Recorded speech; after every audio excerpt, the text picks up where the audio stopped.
really a central point that I want to drive home once again. So you can use the golden rule only if you have resonant processes, or if you have a chain of processes that are resonant when you go to sufficient high orders in perturbation theory. You don't have to be resonant with your nearest neighbor, but you have to be resonant at some distance from the degree of freedom that you want to make, that it makes a transition. And so you have to be able to construct a chain of nearest neighbor or next nearest neighbor and so on, resonant transitions to use the golden rule.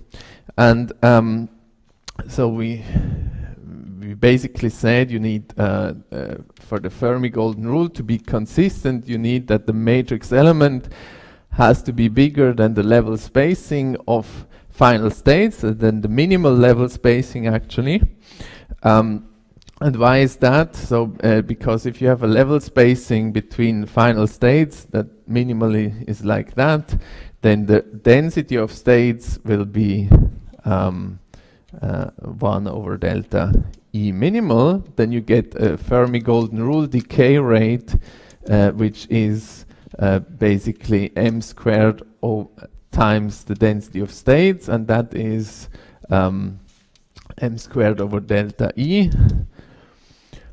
And that is, under this condition, is bigger than delta E, and that means that your levels that you connect to have an energy uncertainty that is bigger than the discreteness of the levels. And so instead of seeing delta functions in your environment, you see broadened delta functions that are so broad that they have a significant overlap, and it looks like a continuum. So this ensures that you have actually a continuum and that your system is an actual bath. So very qualitatively, but that's really the essence. And when you have MBL, then you don't have this condition, at least not in almost everywhere in space, but only occasionally.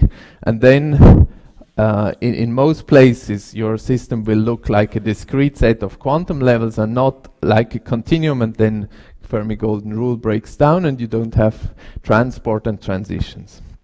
Right. And now what we do today is that we go through such a consideration in an interesting model, the one that was originally considered 12 years ago when the whole MBL discussion came up, namely disordered electrons. And there we will find that analyzing this condition gives an interesting statement about when to expect or not to expect MBL. Then I show you that many-body localization comes actually with some very interesting hidden structure of hidden symmetries, if you want, or conserved quantities that prevent the transport to happen. So you can... Was there a question? You can wonder if there is no diffusion, no transport, how does that happen if the system has no conserved quantities? Actually, people were wondering about that for a while, and then it took a few years until actually we all realized that there's an extensive set of conserved quantities that constrains the dynamics such that there is no transport.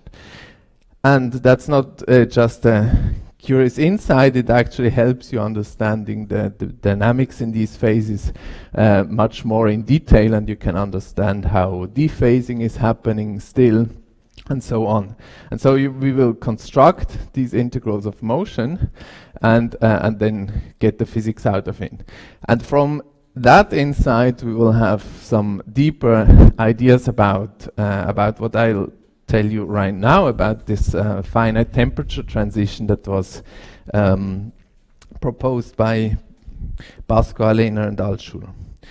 Okay, so let's start with that. So we take an interesting example where this analysis is actually physically non-trivial and has some content. I mean, the content will be a bit more interesting than just saying matrix elements should be bigger or smaller than delta E. Okay, so let's think about a one-dimensional model for simplicity so that I can draw. You have a lattice model, you have some disorder potential, and you have electrons hopping here. And we take the disorder to be relatively weak, such that we have a single particle wave functions. So we have this disorder here, and we have the hopping. I take the disorder such that I don't delocalize. Well, in one dimension I can never delocalize, but I take the disorder relatively weak so that the single particle wave functions are relatively large but localized. So there's a finite localization length, but much bigger than the level spacing, than the lattice spacing, okay? So that's one eigenfunction of the disorder potential. Then there will be another eigenfunction, always with its oscillations below. And several of these eigenfunctions overlap, of course, in the same spatial region. A typical eigenfunction will see about psi neighbors, or maybe 2 psi neighbors. And so let me represent that now in the following way. I can take a space energy diagram. I just put these wave functions as lines in space where they are localized at a certain energy. And so I have wave functions that overlap in space and have a certain dispersion in energy. Okay, so this width here is determined by either the disorder or the hopping. If the hopping is relatively big, then this will be of the order of the hopping. If the disorder is dominant, this will be say maximum of omega RT, something like this. Okay, now the spatial extent of each state here is roughly psi, as I said. And a section like this in space is called a localization volume. So that's typical space a wave function, a single particle wave function occupies. And now there's an important notion of the so-called level spacing, and that is the nearest, the distance to the nearest neighbor in energy within the localization volume. So I go to the next state that I see overlapping significantly in this space, and I ask, what is this level spacing? So how do I figure that out? I have to know how many states per unit energy and per unit volume do I have. That's called the density of states, single particle density of states. Right? And if I have a spatial region of size xi, or xi to the d, then then this level spacing will typically be 1 over the density of states, right, times xi to the d. So this is how many levels do I have per volume and per energy. Then I multiply by the volume, then I get 1 over energy, and that is the inverse spacing between nearest neighbors, right? So the larger psi becomes, the finer is this level spacing, right? Okay, so this is level spacing in the localization volume. This is the important energy scale to compare interactions to, actually. Okay, so now let me directly formulate the Hamiltonian in the single particle basis. So I imagine that I started maybe from a hopping model. Say, let me still write it down quickly. So I have something like this. And then interactions, say let me write this like this. So I have some interaction matrix element and maybe some density interaction. And what we want to understand is what is the effect of the interaction on the single particle picture. And now instead of working in the in the side basis, I can directly diagonalize this mentally and write that in terms of the eigenfunctions. So I get a sum over eigenfunctions with their eigenenergies. So these are not the same as these. And then I have occupations of these eigenmodes of the single particle Hamiltonian, and then I have to rewrite these two operators, which are C dagger C's, in terms of these eigenmodes. So I write Cj equals some sum over alpha C alpha A alpha, and so these are the amplitudes that give me the change of basis between lattice basis and eigenbasis, right? And so this term will look something like alpha beta gamma delta sum of some u alpha beta gamma delta, and then C alpha dagger, C beta dagger, C gamma, C delta. Just because you have two C's and two C daggers, you will also have two C's and two C daggers in the eigenbasis, and here you have matrix elements that you have to compute. So these are matrix elements of this U, like will look like something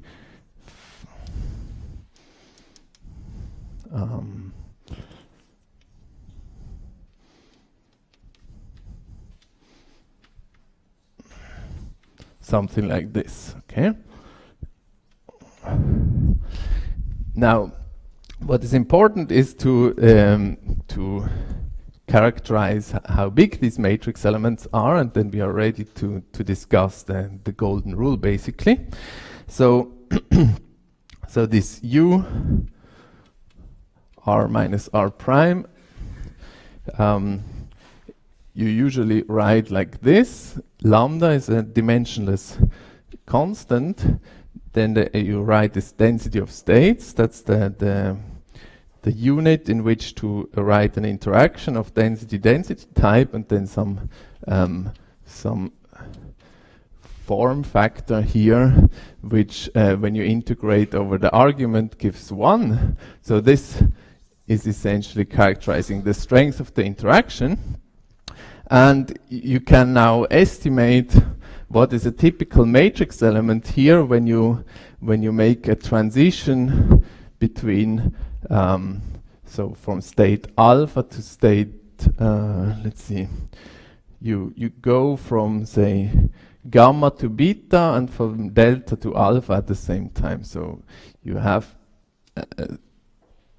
gamma occupied and delta occupied, and then you go over to beta, and here you go over to alpha, and you need to know what is the matrix element for that. If you if the wave functions are close by in energy, then the internal oscillations of these wave functions nearly cancel out, because they look a bit like plane waves, and if you are close in energy, then they nearly oscillate the same way in space, and so you don't lose much in this integral from these oscillations. And then you can estimate that the matrix element will be largest for these nearest neighbors in energy, and for that case you get a typical matrix element that is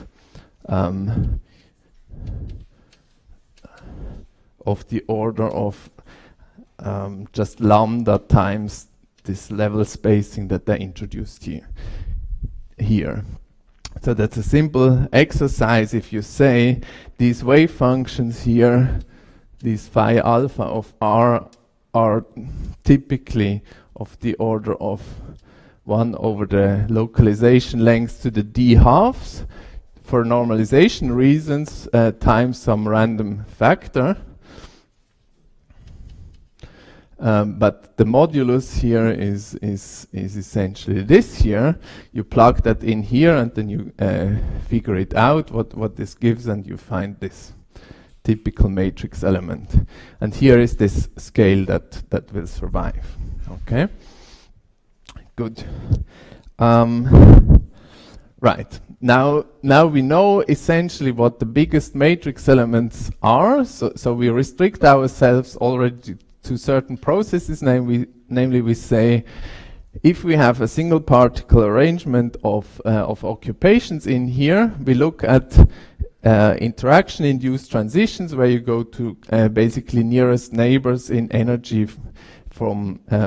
So you take two particles and you let them transit to unoccupied states that are close by in energy. Okay, but you have a freedom here. Say if you fix this particle, then you can still choose which other particle you want to take here as a partner to scatter from. So it doesn't have to be this level to go here, but it could also be this level going here, or so on. So how many choices do you have here? Now comes another physical approximation that you make. Namely, you say, if I am at temperature T, I somehow believe that I can restrict myself to a window of temperature around the Fermi level. Okay, so here I have a certain number of electrons. I fill up to the Fermi level at 0 temperature. So here shall be the Fermi level. So in the ground state, you would occupy all the levels up to this level here. Okay, but if you are at finite temperature, then there will be a temperature window around the Fermi level where states are sometimes occupied up here and levels are empty below the Fermi level. And now let us restrict ourselves to taking only levels within this temperature window. That means if I want gamma to scatter from another particle due to interactions, then I have roughly T over the level spacing choices for the particle delta. Okay, so number of choices for scattering partners is T over delta psi, roughly, right? And let me call this NT. So I have NT partners that I can take for a transition. Good. And so now if I take the best partner, and what is the best partner? I want to minimize the energy mismatch between the state where I am and the state where I'm going to, because that gives me the most probability to be resonant. So the minimal energy mismatch between initial and final state is, I call that delta E again, or delta E minimal. So if I take a random choice of delta, for example, up here, then the energy mismatch, if I go to the next neighbor here and to the next neighbor here, the mismatch will be of order just this scale of the delta psi, roughly, right? Is that clear to you? So here I pay more or less delta psi, here I lose more or less delta psi, but up to a factor of order 1. Maybe here it's a half and here it's 3/2. So I cannot expect that this matches exactly in energy. So if I take delta randomly, I pay on the order of delta psi in energy mismatch. But now I have so many partners to choose from. So if I take the best partner, I expect that the best energy will be divided by the number of partners I can choose from. Okay, and now basically the analysis of Pasquale, Alena and Altschuler and especially also Gorny, Mirlin and Polyakov was to say, well, I have essentially to compare this typical matrix element, this U, or what is the matrix element, to this delta minimum, delta E minimum, and that means I have to take lambda delta psi and I have to compare that with this delta E, which is this essentially delta xi over nt, or I have to compare lambda times nt with 1. And when this is bigger than this, or when this is bigger than that, then I can use the golden rule.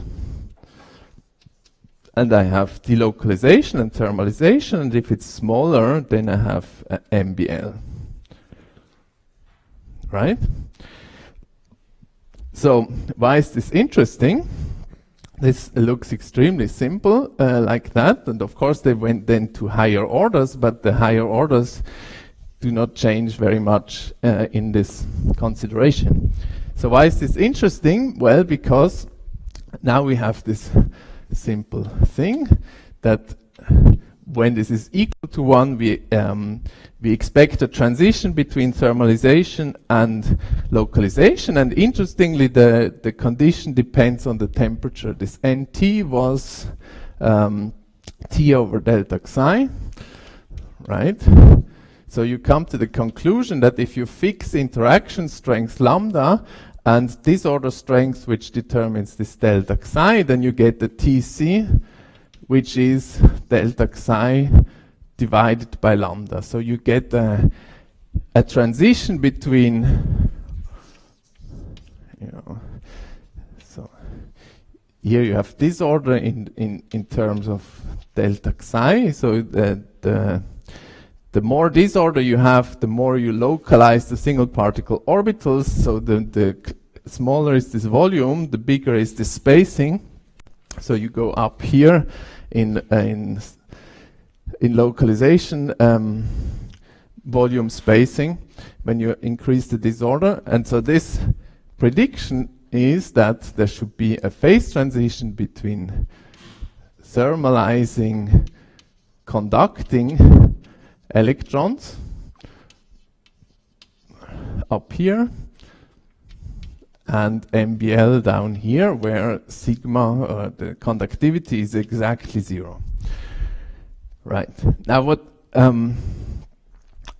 that's very interesting. So it suggested that you can have a metal to insulator transition as a function of temperature, because temperature somehow controls how many decay channels you have.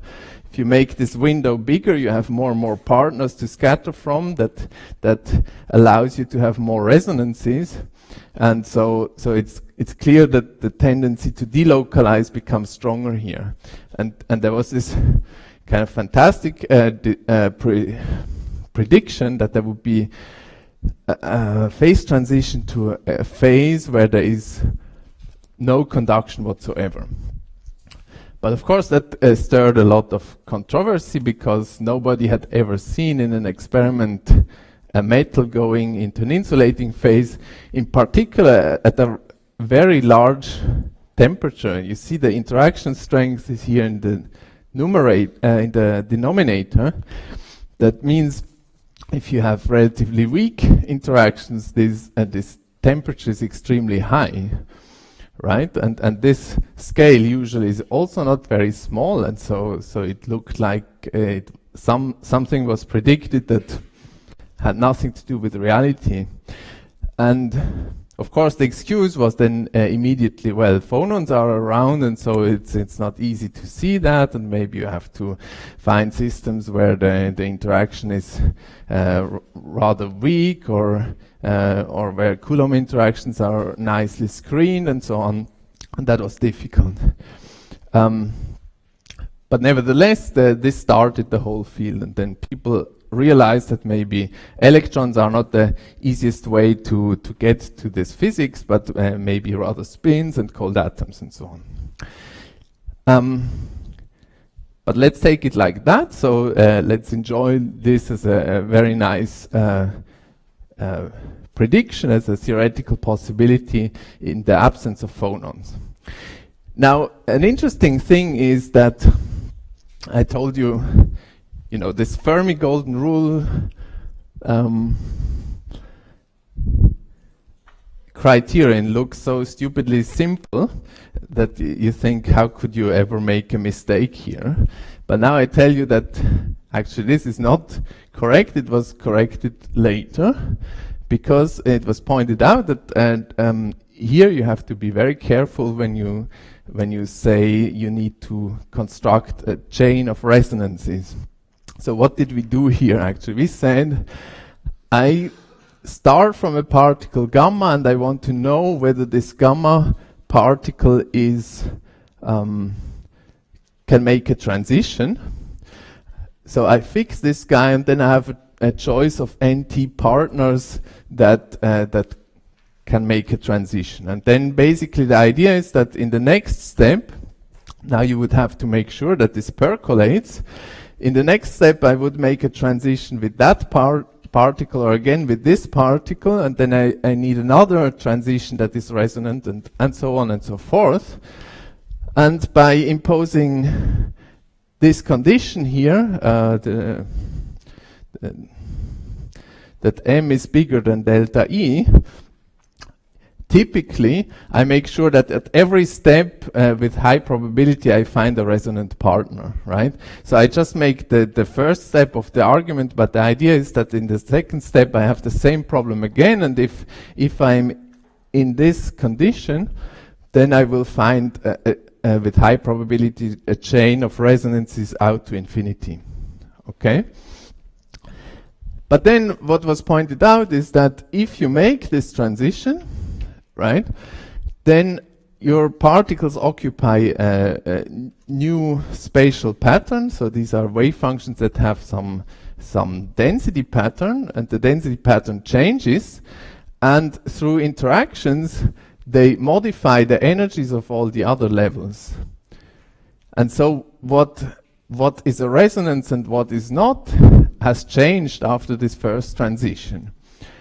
And now perhaps once this particle is over here and this particle is here, then a transition that previously was not resonant, for example the transition of this particle with that and this with that, became resonant just because these two particles that didn't touch any of these levels have shifted, right? Excuse me? Yeah, right, that's true. You lose many others, but the important point is that to construct a chain of resonant transitions, you don't need to reuse the same particles that you already moved. You know, the reasoning in the original papers was that in the next step you have to make a connected chain of things. So in the next step I should use again this particle or that particle. Instead I can use levels that were just shifted through Arcetri interactions by this recombination. So I can now in the next step start moving this particle and that particle, even though they haven't formally changed their level yet. And if you allow that, then you have many more choices, because now you have two choices of partners, right? So if you realize that every time you reshuffle all the energies when you move two levels and you change completely the problem of resonances, then you can just look for the probability that a new resonance appears when you reshuffle all the energies.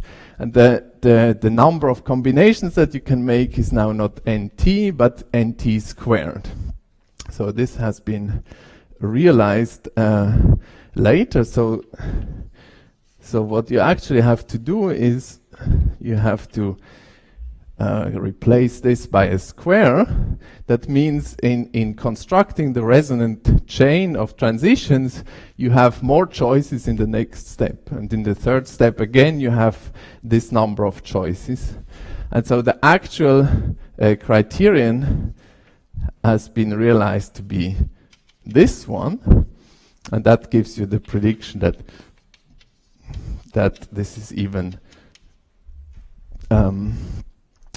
that Tc comes down at the same interaction. That means if you really want to localize, you have to go to even lower temperature. So the prediction is that actually this it's even harder to get many body localization because of this effect which goes under the name of spectral diffusion. So it's a nice detail in a way, to show you that even though this looks so simple, you have to put quite some thought into the process to really figure out what is this resonant chain of transitions that you have to make, what are your possible final states, etc., and what is a connected process.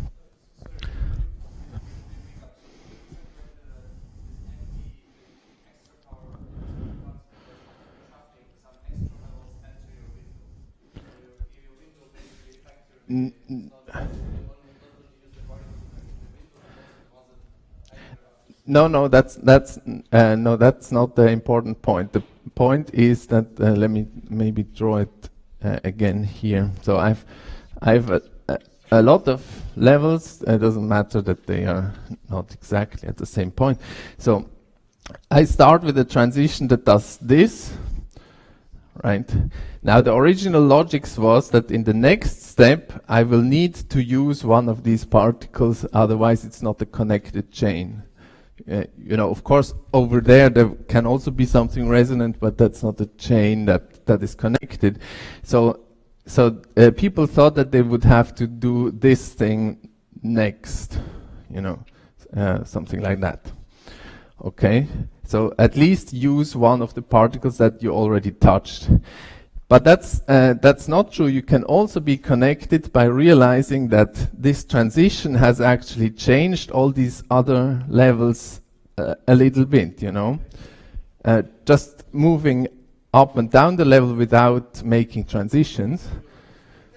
And now if you moved by chance 2 levels into resonance, then this is connected to this thing having happened, and so it's still a resonant, a connected chain, and you have created a new resonance. But now, now this resonance can appear anywhere. So you basically have to ask, does it appear here or there? And what are all your choices? Your choices are the 2 guys where you start from here and here, say, right? And so here you have NT choices and here you have NT choices. Whereas if you have to always use a particle that you already touched, basically have only 1 or 2 particles in your localization volume before you move on, then you lose this factor of NT. Right. Okay. Well, that's just to illustrate that, MBL looks maybe almost trivial the way I presented it, but it's actually not. Nevertheless, right now we come to the conclusion that there is a temperature tuning of this transition.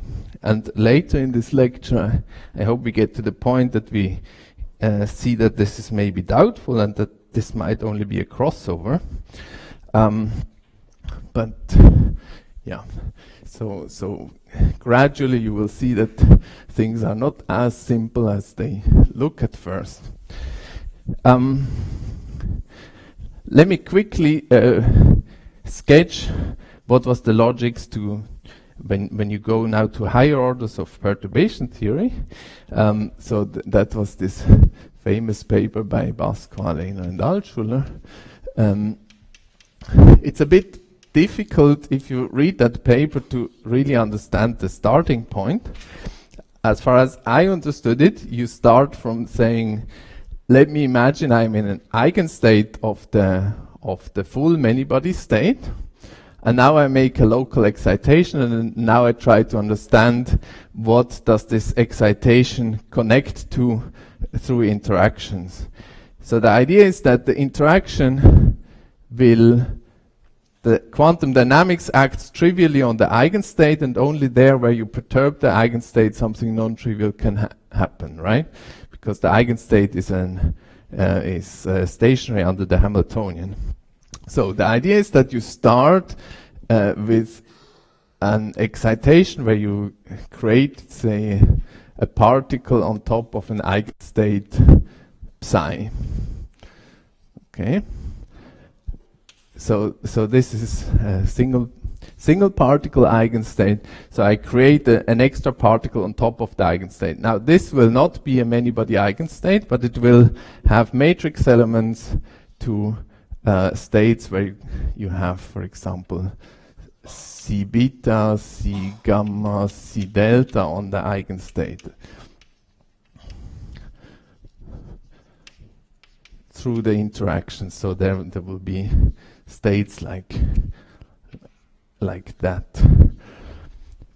And then the idea was that you take one of these particles and the interaction acts again. That's this idea I explained before, that you use one of the created excitations and you let it decay further. So this just maybe survives, and this goes into kappa, phi, I don't know, epsilon, and this survives, and so on. And so you go get a tree of configurations of one excited particle, and then 3 particles, 2 particles and a hole, 3 particles and 2 holes, etc., etc. And of course you could also recombine. There is nothing that prevents you from recombining, but if you have a lot of neighbors, this NT, then the vast majority of diagrams or configurations that you can think of are those where this number grows and grows at every step. And so they were saying, let's make the approximation that you only have to consider those most numerous diagrams where this number grows and grows. And then you can represent this in the form of a tree, basically. Then you say, okay, my first excited state is connected by interactions to these 3 body states, where I have this beta, gamma, delta. And there are many choices for that. As I showed you before, there's basically NT choices. And then it go on from here, and you get these 5 body states, right? And morally speaking, you have NT squared at this level, and so on. Actually, if you think more closely about it, this is not quite true, because at each stage you have to decide which particle you're scattering from. But if you do a correct resummation, morally it's still true that at each level you basically increase the number of n states by a factor of nt. Okay, so then this looked like you can map the whole many-body problem to essentially a hopping problem on this kind of tree structure, where you have complicated many-body energies here, but this acts like a disorder, and here you have hopping that is just this U alpha beta gamma delta. So the hopping is the interaction, it's provided by the interaction, it's a hopping in Hilbert space in a sense, and you have disordered energies which come from the energies of these single particle states. So for example, the energy mismatch between here and here would be something like E beta plus E gamma minus E delta minus E alpha, or something like this. That would be the energy denominator that you would have to associate it to this hop here. So essentially the problem was argued to reduce to this hopping on a tree-like structure like that. That's called a Cayley tree. And that's a famous problem of Anderson localization. A single particle on a structure like this. This is one of the only problems that you can exactly solve for Anderson localization, because it has sort of a recursive structure. This tree is sort of self-similar. When you cut the top, every branch looks again the same, and so you can write actually recursion relations for the Green's functions on the top of the tree. And you can solve these recursion relations, and from the solution you can read off whether the problem is localized or delocalized on such a structure. Okay, so one knows quite a lot about this single particle problem, right? So we mapped the dynamics of the evolution in many-body space onto an approximate problem that looks like a single particle problem in this tree that grows exponentially as you go down here. But if you believe this mapping, then you come to the conclusion that there is a transition. And the transition is basically happening when the hopping crosses the disorder strength. So this will again be typically of the order of W. So when U typical becomes of the order of W, divided by the connectivity, that's like the connectivity constant that I used in the discussion of the Anderson model in finite dimension, then this should be, then this gives a transition. So this you have from you get the localization transition when the interaction is weaker than the disorder divided by the number of choices. And that's exactly what we had here. So the U is basically the lambda, and the disorder, well, sits in here. Actually, I should rather say this is typically of the order of level spacing. So this is exactly this thing.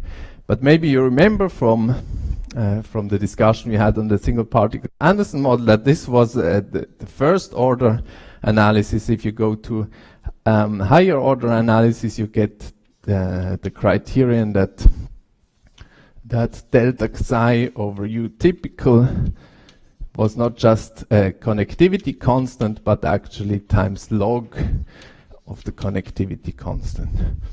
Okay, so this is this comes from the small denominators that make it harder to localize. So you need more disorder than you think at first order, but that's essentially the only thing that happens when you go to higher orders.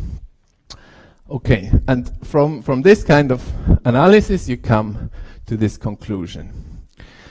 And now that looks all very nice, and you think the world is beautiful, maybe like this, but there are caveats. So there are many approximations that go into this modeling.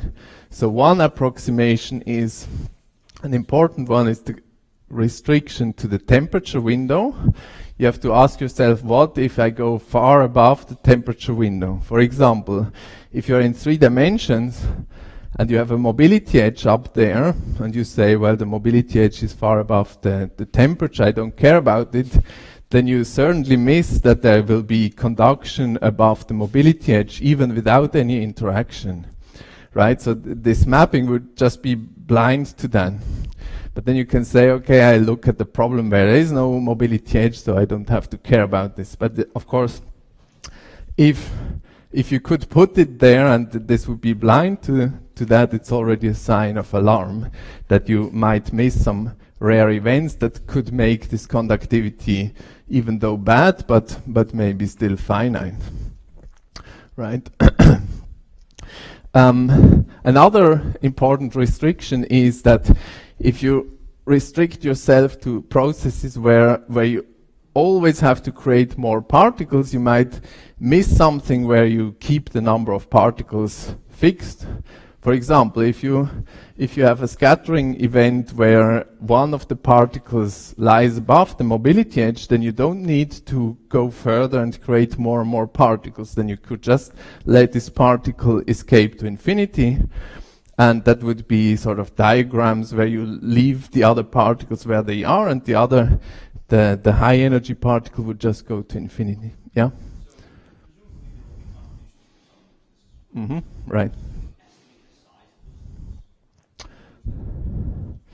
Well, that's hard, but I mean, what you should make sure is that there are no dangerous contributions from. So you have to make sure that there's not something that looks much less numerous and therefore less important, but where you get the divergence of your perturbation theory. And what I will show you in a while, maybe now we make a break, is that there are dangerous things that can happen, and even though they look subdominant, they lead to a divergence of the perturbation theory. Okay, now I suggest we make like 10 minutes break, and then I'll go on.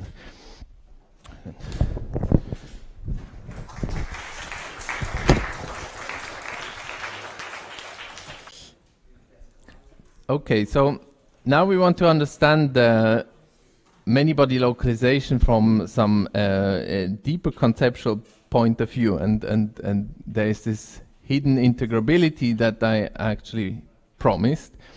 Now, if I tell you that many-body localized systems have a lot of conserved quantities, are you surprised by that? Or if I tell you, give me a conserved quantity of a quantum system, can you give me 5 or 10 conserved quantities? Meaning operators that commute with the Hamiltonian. Can you construct those? Yeah, you can easily write down projectors on eigenstates, right? And of course they commute with the Hamiltonian, right? So what's the big deal to say that the many-body localization has an extensive number of conserved quantities? This is also extensive or even super extensive. But what's bad about these operators? I mean, they're non-local. You can never measure something like this. It's a completely crazy object, right? Now, what is particular about many-body localization is that you have operators that I would call I alpha that commute with the Hamiltonian, which are very nice, actually. They are local objects. They only act in some small region in space, and they commute with the Hamiltonian, and there will be n of them. So if I have a system of n particles, say a system of n spin 1/2, for example, then there will be n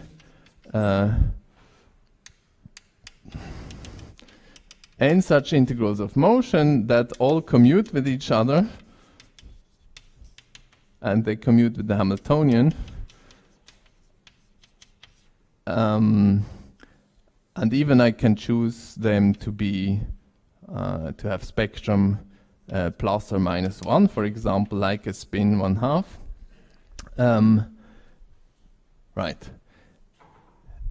And these are quasi-local. So if I didn't insist on quasi-local, then I can still construct such things that are non-local a bit in the sense for any spin system, right? I just take all the eigenstates, and then I take all the even eigenstates, I number them in some random fashion, and I project on all even eigenstates. That is a variable that has eigenvalues 1 or 0, and then if I square it, it gives also 1 or 0. So that would have this property to commute to the Hamiltonian, and then you can project onto another subset of eigenstates, and that would also commute, right? But it is not local.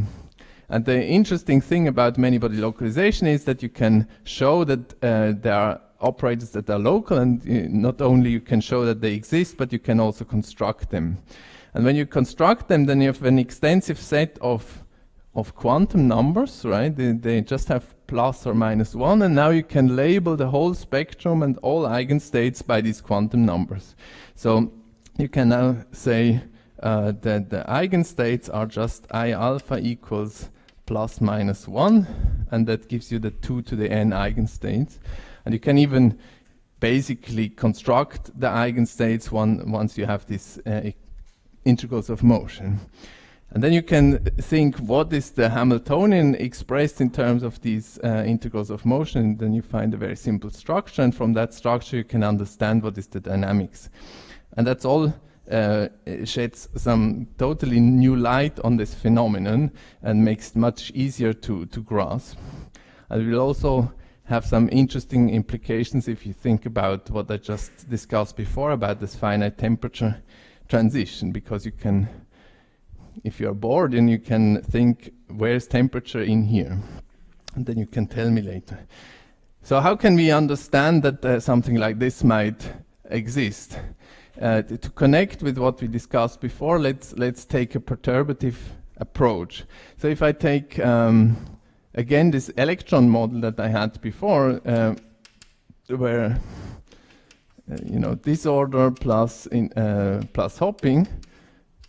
Of course, if I say there are integrals of motion in a localized system, then certainly also here, does somebody see what would be the integrals of motion of this Hamiltonian that have this property?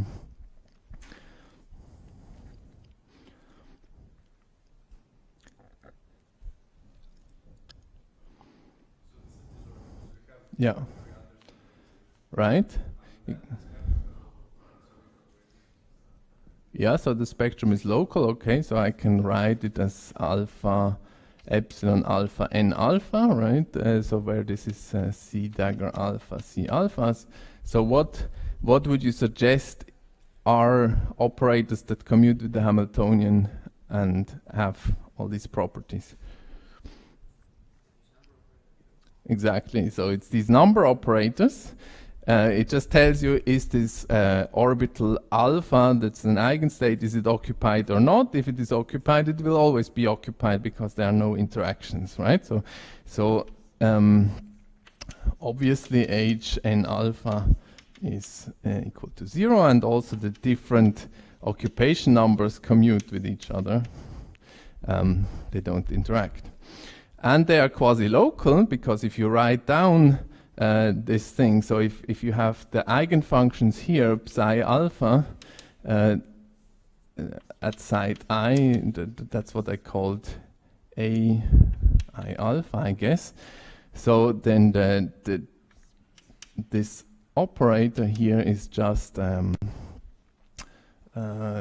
over I, AI alpha, I guess, CI dagger, right?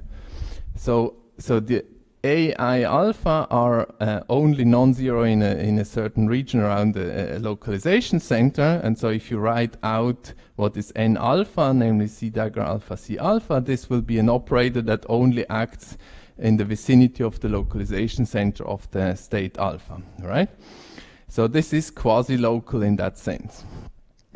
And now the question is, if I put weak interactions here, like Ni and J, can I maybe in perturbation theory in U generate integrals of motion that still have this property?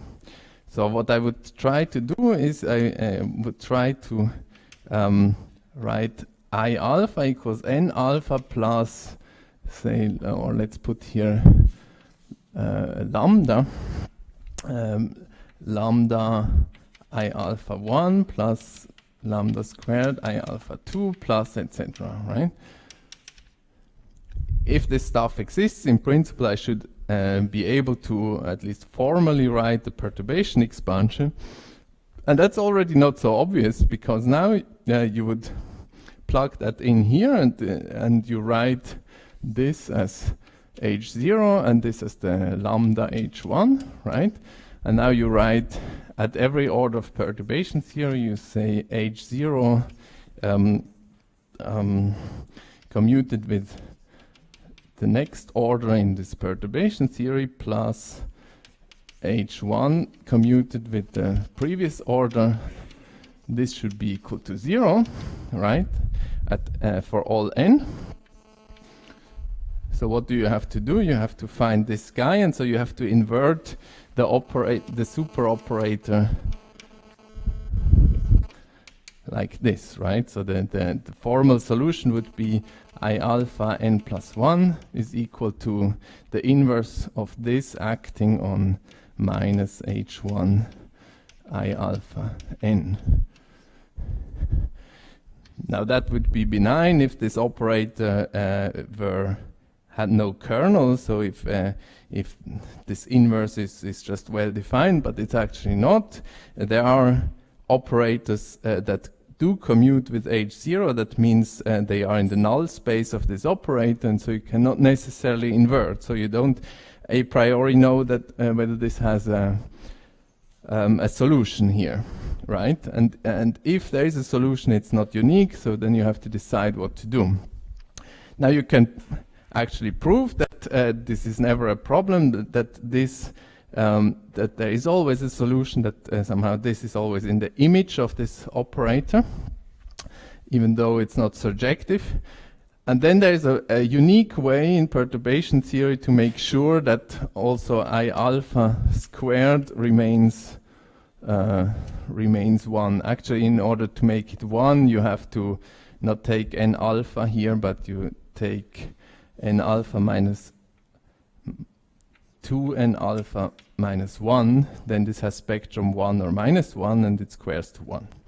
Okay, so you can there is a solution to this, and I write it down, and you can check it for yourself that it is a solution. So I alpha n plus 1 is I times limit for eta going to 0 of this integral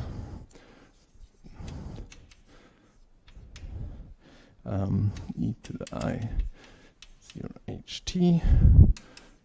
Here is my perturbation term, and then e to the minus I h0t. Okay. So for this particular model, as we had written previously, you will get, for example, this kind of expression for the first order in perturbation theory.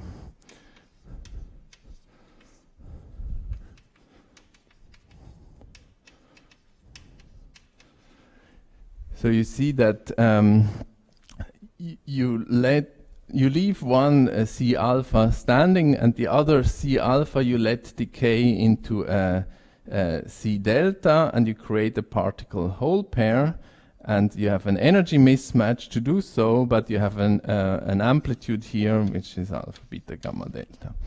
And then you go on, and this generates something very similar to what happens in the Pasquale-Altschuler analysis, but here I don't have any difficulty in describing you what is the starting point. It's a very clean, formal perturbation theory. It's exactly described everything. There's no approximation in principle.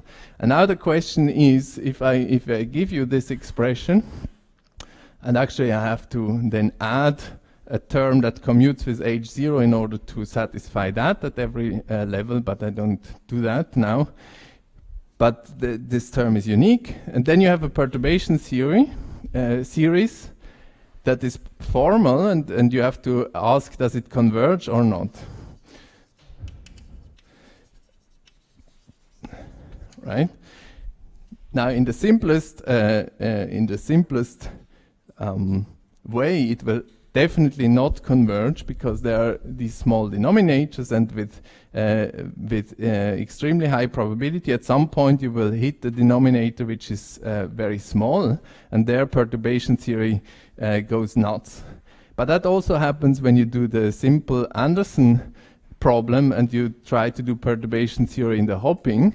Then you will also sometimes find resonances that are very strong. And naive perturbation theory in the hopping, which is more or less morally the same as we do here in lambda, will just break down. But then you know the way out. You know this is just a strong resonance, and so you resum the diagrams that connect strongly to two states, and then you say, okay, I know actually how to handle this this two-level problem.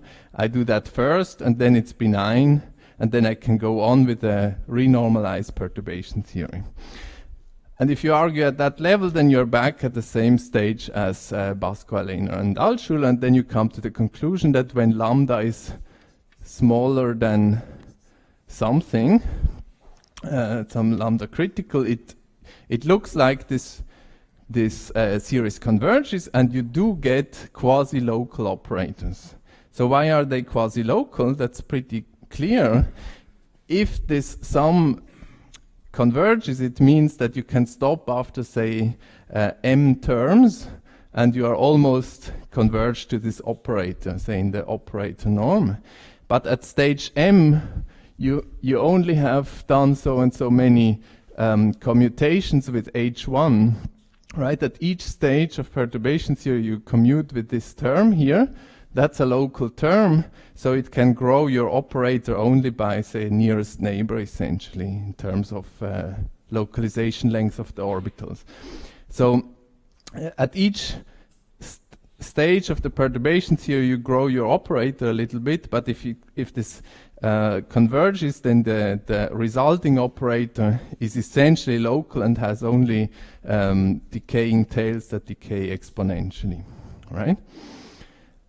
Okay, so at the level of rigor that we can do as normal physicists, you are basically convinced that this will converge and that these integrals really exist.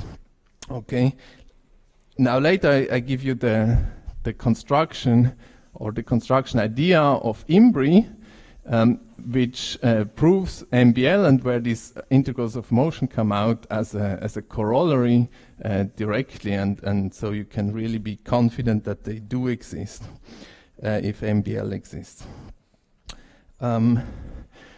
So in order to prove or to convince yourself that this converges, what do you have to do? You have to analyze the whole perturbation series that you generate here. So you have to basically, you will restrict yourself again to processes where you take commutation terms here, where you increase the number of particle hole excitations every step as much as possible. Then you have to group the terms that have the same final state, so that that the perturbation theory is resummed. Otherwise, you lose control because there are too many terms. But once you have regrouped that, then you find an exponential number of terms. But each term comes with say a factor u over delta e to the power m, and so you have an exponential number in m, but you have an exponentially small coefficient, and then if the coefficient decreases more rapidly than the number of terms, then you basically prove probabilistically that this converges. Okay, now let's not worry more about trying to prove that, but let's harvest what we can get from that. So now we have a complete set of quantum numbers, of local quantum numbers now.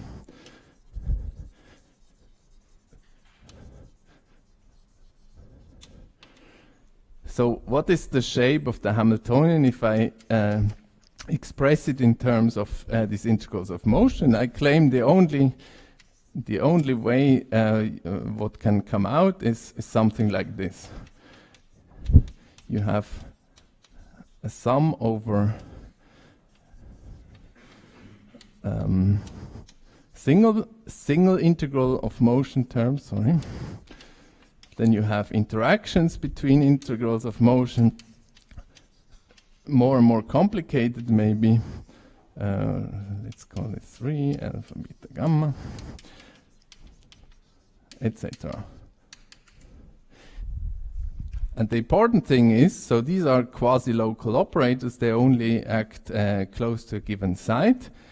And these things will decay exponentially in the distance between the arguments over some psi that is maybe not exactly the same as the single particle localization length, but no, it's actually not. It's some other length scale here. But they decay exponentially, so you have only interactions that remain local. So why is that the only term that is possible? Well, because if you want that all the I alpha commute with H, then this is the only thing that you can write down, right? And so here, what is this actually? This is just a classical spin model, right? These are plus minus 1 degrees of freedom, so these are Ising degrees of freedom. There is no transverse terms. Every Ising projection is conserved, and the only thing that you have is that you have interactions between the SZ components, so to speak. So this gives a great simplicity to these MBL systems. the difficult task is to find the basis in which this takes this simple form. But once we are convinced there is MBL, we can also just say, okay, there must be these integrals of motion. We can write down the Hamiltonian like that, and then we analyze what happens in this basis. And so this is a very powerful way of thinking about these things. So these are called local integrals of motion, or people call them sometimes just Lyom's local integral of motion. Right. Mm-hmm.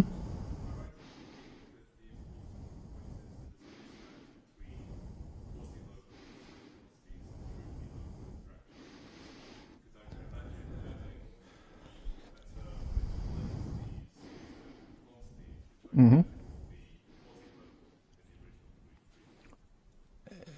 Yeah, all these operators are quasi-local in the sense that they are exponential tails, but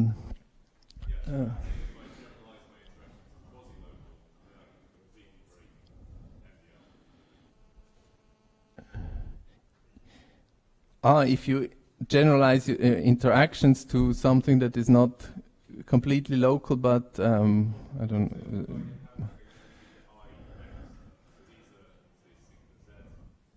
Yeah.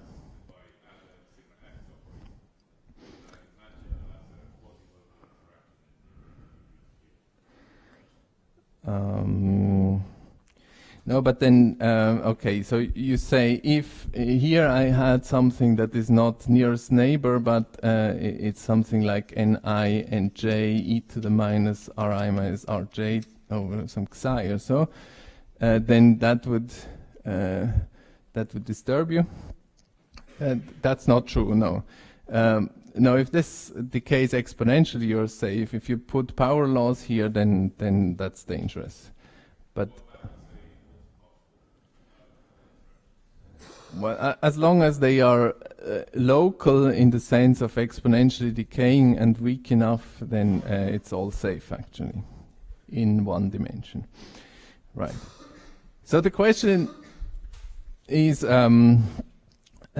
how to construct those. So there's this perturbative way. In principle, you can throw that on the computer, but the computer will, of course, encounter the small denominators, and then you have to tell the computer what to do with small denominators, and that's not simple. So other people have tried to actually find local rotations that diagonalize the Hamiltonian step by step, and that's essentially also the idea of IMBRI to prove many-body localization.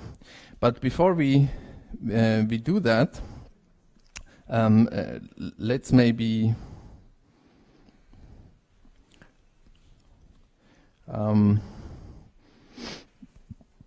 let's understand what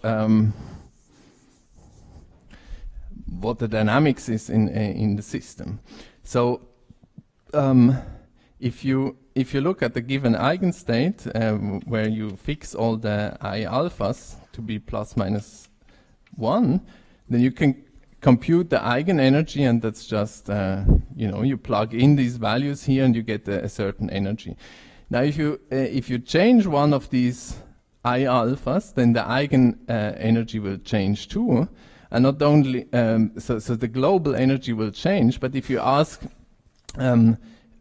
if I make, what would be interesting to know, right, is you take I alpha to be, say, 1, and then minus 1, 1, etc. And you make a superposition of this with the very same state, but I flip the first bit, okay? So this I make minus 1, and then I make the rest the same, okay? Now, why would you want to do something like this? Somehow you would want to use these integrals of motion, these conserved quantities, maybe as quantum bits, right? As qubits for quantum computation or something. And then you would want to have superpositions of up and down, or 1 and minus 1, where you don't touch the rest. And now, is that a good qubit, yes or no? So at first sight, you might think many-body localization means nothing is moving, so there is no entanglement, no dephasing, but that's not quite true. If you look at the difference in energy here, you see that so the time evolution of this state will get a factor e to the minus e alpha t here, and here you get e to the minus e alpha tilde here. And the thing is that so what is the difference between e alpha and e alpha tilde? It's certainly this term that is different, because I flip I alpha, so it's I guess 2 times that. But then you have also a contribution from all your neighbors, right? So there will be this, and then there will be beta and gamma not equal to alpha of J3.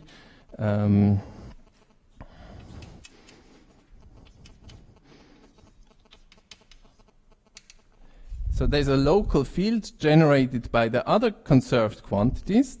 This field is static in a given eigenstate, but the field is not zero. So the field that I see, or the energy difference that I see on my qubit, supposed qubit alpha, depends on the state of the other integrals of motion. And now suppose that I change a bit over here, one of the betas or gammas, then I get a different energy difference.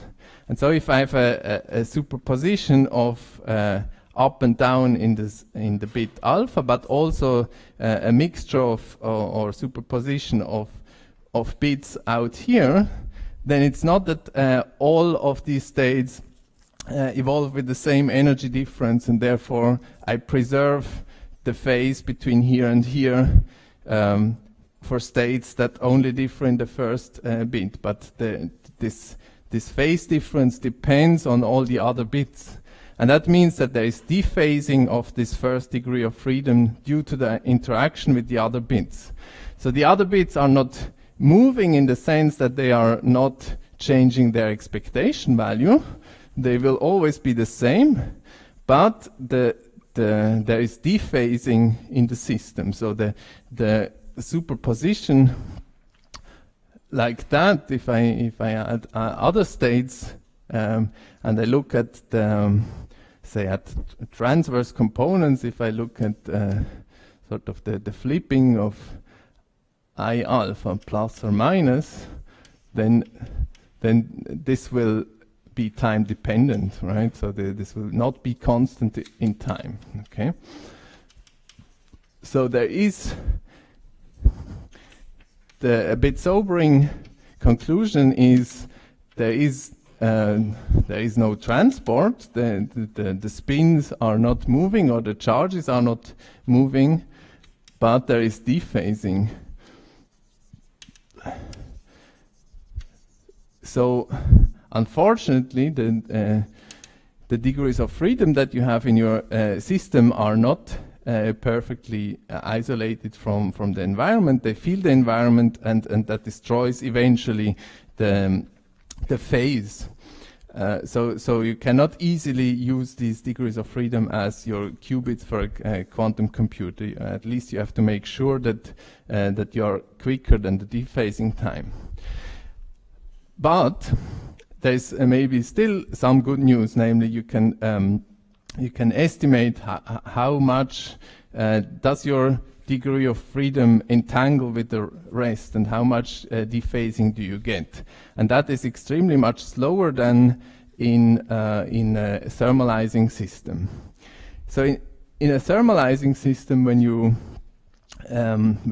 prepare your system in a product state, for example, all spins up, or some simple state, do you know how long it takes until your degree of freedom here is getting entangled with a degree of freedom over here as a function of as a function of time, how does entanglement spread actually in a thermalizing system? Do you know?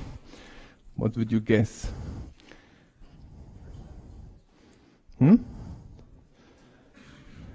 Something with level spacing. If you have just a generic interacting system,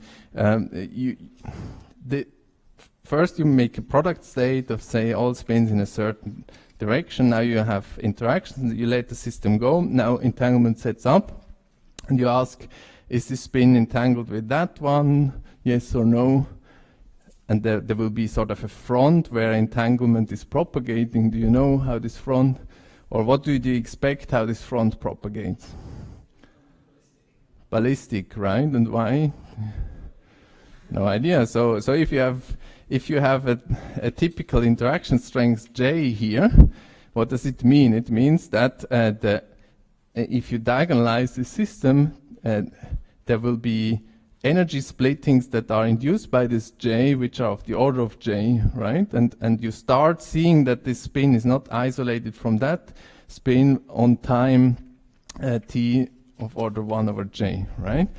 So now if you look at that, the dynamics decomposed in eigenstates, on that time scale you will see that there is some entanglement, that the dynamics of that spin is not independent of what that spin is doing, right? So in this time you get over here, but at the same, at the next stage, you will entangle, you will have a splitting of eigenstates due to the interaction here that also lets you feel the interaction of this spin with these eigenstates, and that will again take a time just 1 over J, and so there's just a ballistic propagation with this speed. So the speed of propagation will be J over lattice spacing, right? With which you get entanglement, and so you feel the presence of this spin pretty quickly here, actually ballistically, not even diffusively. But this breaks down when J is small as compared to the internal level spacing that you have here. If you have strong fields here, H2 and H1, and the difference of H1 and H2 is much bigger than J, so that's the localized regime, then the spin cannot care less about that one essentially, because this only makes perturbative changes in the energies, right? So you don't get full mixing, and therefore, until you see that this spin knows about that spin or vice versa, it takes much longer. And that you can see here actually, until a spin alpha, or this I alpha, sees the presence of a spin gamma far away, it has to feel its interaction through this kind of coupling.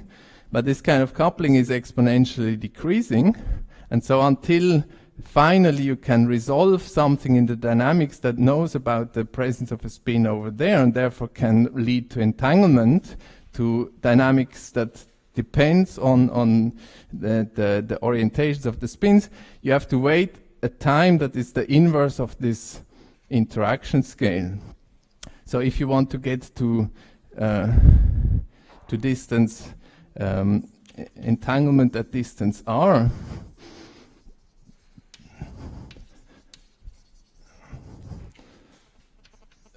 you need a time that is exponential in r, okay, as opposed to a time that is just r over v, right? Here. It's a bit suspicious because you have like you kind of here we have only one spin and another spin at the distance r, but they should we have all the neighbors between them. Why couldn't we propagate one by much more quickly? Well, the thing is that you would like to say gamma can influence beta, and beta influences then alpha, right? not by the third or the term, but simply just by because our alpha there is beta, there is alpha prime, but there are all kinds of Yes. You can percolate just the way you described this. Yeah, okay, so you have alpha, alpha prime, beta, beta prime, and so on. So Mhm. Yeah, I understand what you mean. Yeah. So you would want to say that this guy can now influence this and this, and this propagates very quickly. Yes. But this Hamiltonian tells you that this guy cannot flip beta.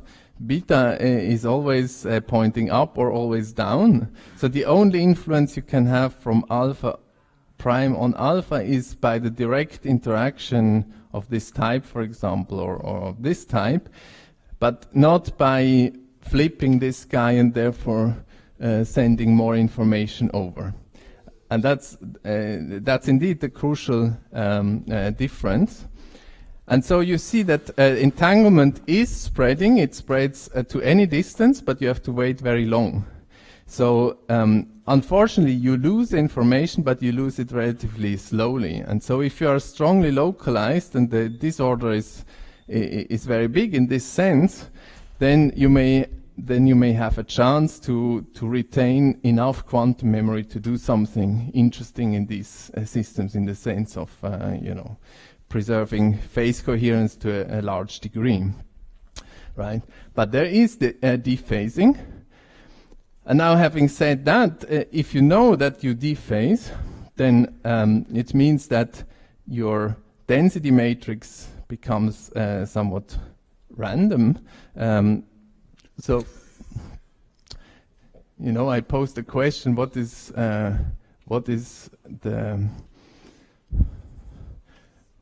what are the stationary states of the density matrix at infinite time in MBL?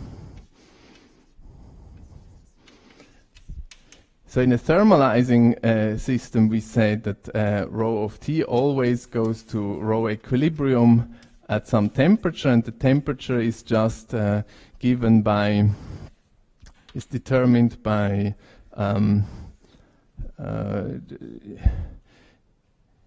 you evaluate trace of H in your initial state, right? And then you say this must be equal to trace of H e to minus H over T. Okay, and that fixes your T as a function of initial condition. So you have to compute one number, or you fix one number by this equation, and then you know what will be the stationary state when you thermalize, right? And if you have an integrable system, a standard integrable system, you have to find several values like temperature, actually a lot of them, but then you have a generalized Gibbs ensemble that has a lot of conserved quantities here. So maybe some of you know this. In integrable systems, you have these conserved quantities which are not of the type like I alpha, but they are sums of local terms that are translation invariant. So you have these conserved quantities, and Q alpha is a sum over local terms. For example, some currents and so on. And then you have a generalized Gibbs ensemble, which in the long time looks like exponential of, say, lambda alpha Q alpha. Right? Now, your first impulse would maybe be to say, well, here you should have the same. So you could say Q MBL in the long time limit. Is this going to be exponential of minus alpha lambda alpha I alpha? And I claim the answer is no. Actually, nobody has worked out what this is. One way to see that this should probably not work is that this kind of expression uses heavily the fact that this is a sum of densities of conserved quantities. Here this is not the case. Here you have truly local objects, and these I alpha are not unique. So actually, if you have a set of I alphas that square to 1 and are conserved and mutually commuting, then you can also just take I alpha times I beta, for example. That's also a conserved quantity. It also squares to 1, right? So there's nothing special about I alpha. I can change my integrals of motion. They are still local. They are still... now, if something like this would hold, then you would have to tell me which choice of I alpha I would have to make, because clearly, if this is not equal to some other exponential of some other choice of I alphas, where I, for example, take products of i's, right? And indeed, this cannot hold true. Because this kind of form you can only argue for if you have conserved quantities that are globally conserved, and you have a density associated to them. So it's a sort of an interesting question, what can come out here in general, and maybe you can convince yourself relatively easily that in general you can write the density matrix as 1 plus alpha I alpha half I alpha plus alpha beta 1 half I alpha I beta I alpha I beta, etc. It's relatively simple, where these are the expectation values of these integrals of motion in the initial state. So you can make this expansion, you can convince yourself that this must be true. Why does it take this form? Because you basically dephase all the eigenstates. That means the only thing that can survive is a polynomial in integrals of motion. This has the correct initial. This has the correct expectation value of the integrals of motion, and so on. So you can check that this must be true. But this is not a very useful form. What you would want to have is something that reflects somehow the locality of the integrals of motion, whereas here you have sums over many terms that are not necessarily local. So, yeah. Which one?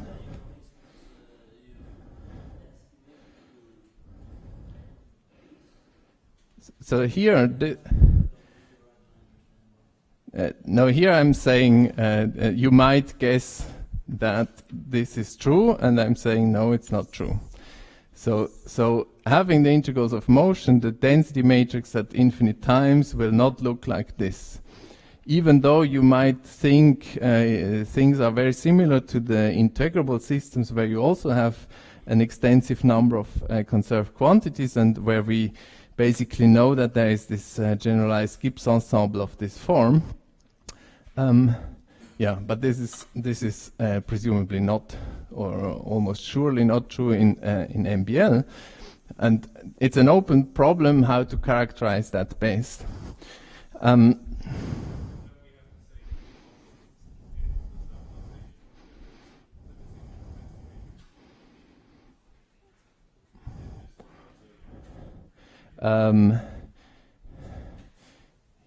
You mean the global density matrix is not unique? I mean the local density matrix, the reduced density matrix of a given region is unique, right? Well, it's always the thermal one, no? In thermalization. What do you mean by that, the exact form of that matrix?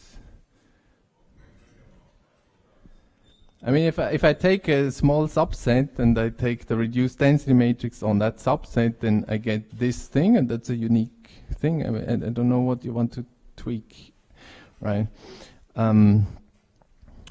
Okay.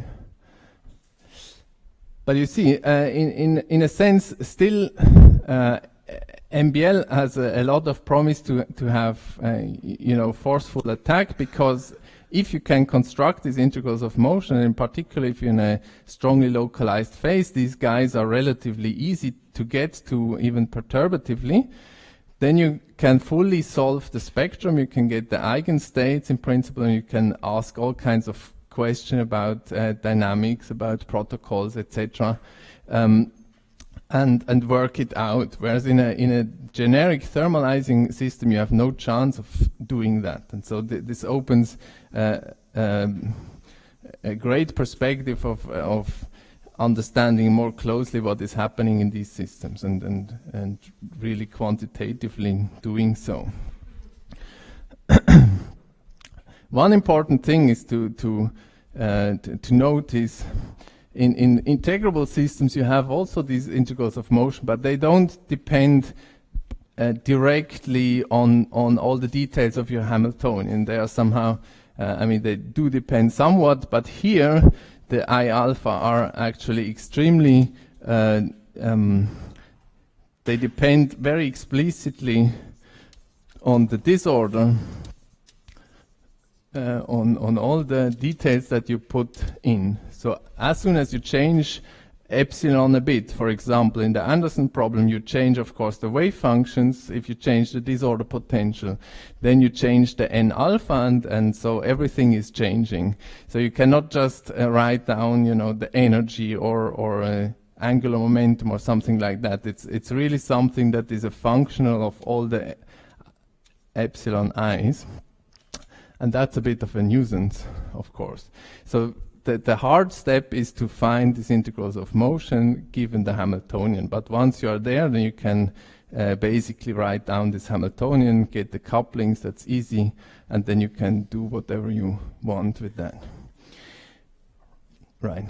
So I want to conclude now today's lecture with discussing the phase diagram again. So previously, the Pasquale and Altschuler prediction was that there was a line here, and maybe it was a steeper line, and then they predicted, but there was a line where here was thermalization, or ETH, and here was MBL.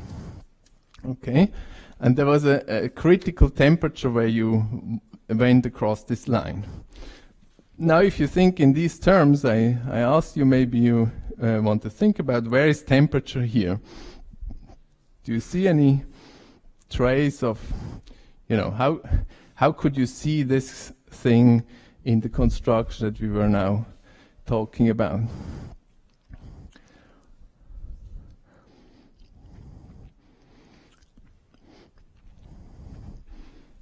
But you don't, right? Because there is no temperature. What I formulated first perturbatively was a sort of a hopping problem in operator space. I was saying I want this I alpha to be constructed like 2n alpha minus 1 plus I alpha 1 plus I alpha 2 and so on. So this is an expansion in operator space. All these are operators, right? And we have and then we have this problem that we request that this be 0. Now you can express that as a linear equation, a system of equation in operator space, and you can interpret that as a sort of a Schrödinger equation in this operator space, and it's basically a hopping problem where you start with the side which is the operator 2n alpha minus 1, and then you add operators like we had C alpha, C beta, C gamma, C delta, etc., and so on. So you have sort of a hopping problem in operator space, and you ask, is this hopping problem localized or delocalized? If it's localized, then these operators are quasi-local, and we get it. But there's no notion of energy or temperature, right?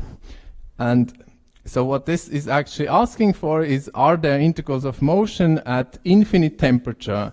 Is everything localized? If the procedure works, then we have this representation of the Hamiltonian, and nothing will move at any temperature, not even at high temperatures. But then you can ask, well, what could possibly happen if, so the construction would say, if I have all the i's, then everything must be localized, whatever is my energy. Now, if you want something like this, somehow this construction would have to break down in principle, but miraculously it should survive if you project these integrals of motion onto low energy states that live at temperatures that are not infinite temperature. So you could maybe construct non-local integrals of motion that seem useless, but if they act on low temperature states, maybe miraculously they only act locally.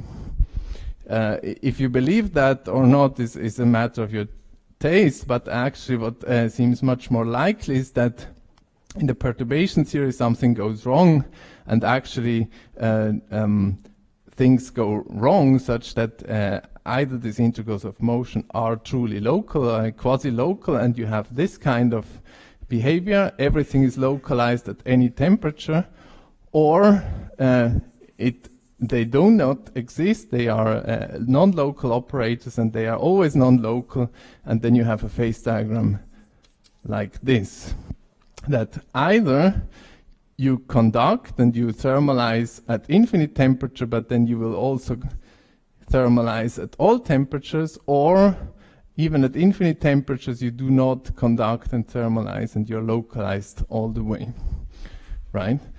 So from the integrals of motion point of view, this seems much more likely. Either you can construct integrals or not. And if you believe in the other scenario, you have to somehow invoke some kind of very subtle cancellation and locality that is imposed by projection on low energy states. And next time I will show you what can actually go wrong in the perturbative analysis that suggests that the phase diagram is really like that.